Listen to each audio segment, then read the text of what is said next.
26 বছর ধরে আমি সফরে বাহিরে। কয় বছর? 26 বছর।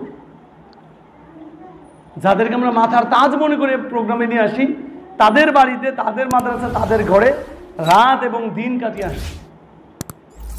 কোন ব্যক্তি কয় ওয়াক্ত সালাত জামাতে পড়ে, এটা ভাবলে আপনি হাত ফেলে হয়ে যাবেন। অথচ বিশ্বনবী এবং সাহাবারা, বিশ্বনবী মৃত্যুর শয্যায় শায়িত, দাঁড়ানোর ক্ষমতা নেই।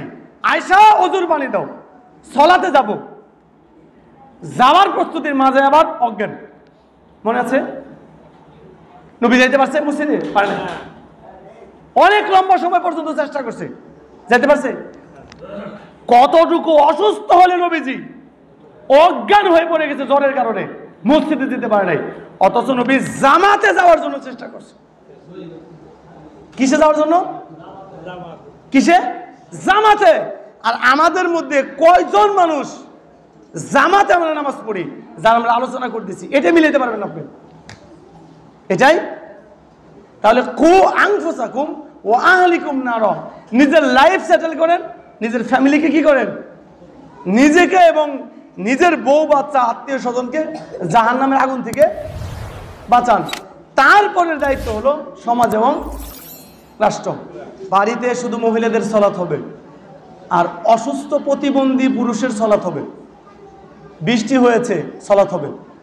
ঝড় হচ্ছে, বাড়িতে সালাত। ক্লিয়ার? এরকম অনেকগুলো উদাহরণ আছে।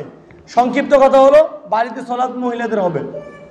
অসুস্থ প্রতিবন্ধী এবং শরীয়তের উজর, আমি যদি এশার নামাজে আসি, পথে আমারে ছুরি দিয়ে একজন মেরে ফেলাবো, আমার শত্রু আছে, আমার সালাত কোথায়? কোথায়? এরকম কয়েকটা কারণ আছে যাকে বলে শরীয়তের উজর।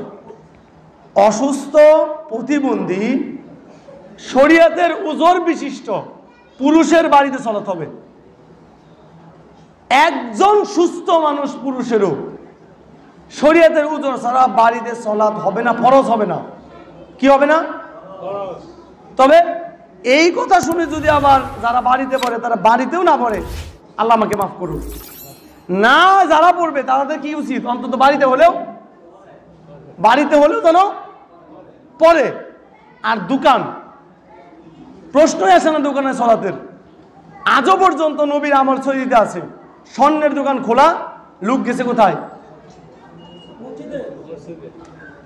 আজও পর্যন্ত নবীর আমল সহিতে আছে।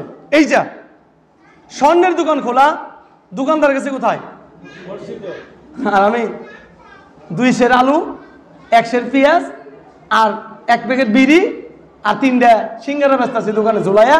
আমি সাহেব দোকানে নামাজ পড়ি, ফকিন্নির ভূত। 3টা সিঙ্গারা, 2টা রুটির পাউরুটি ঝুলাইয়া, 1 কাপ চা বেছে ফকিন্নির ভূতে নামাজ পড়ে হলো দোকানে। আর সৌদি আরবে কোটি কোটি টাকার স্বর্ণ ফালাইয়া মসজিদে গেছে। আপনার দরকার বন্ধ থাকলে চলে যাব, খোলা থাকলে তো তালা দেওয়া মসজিদে যেতে, দোকানে সালাত হবে না।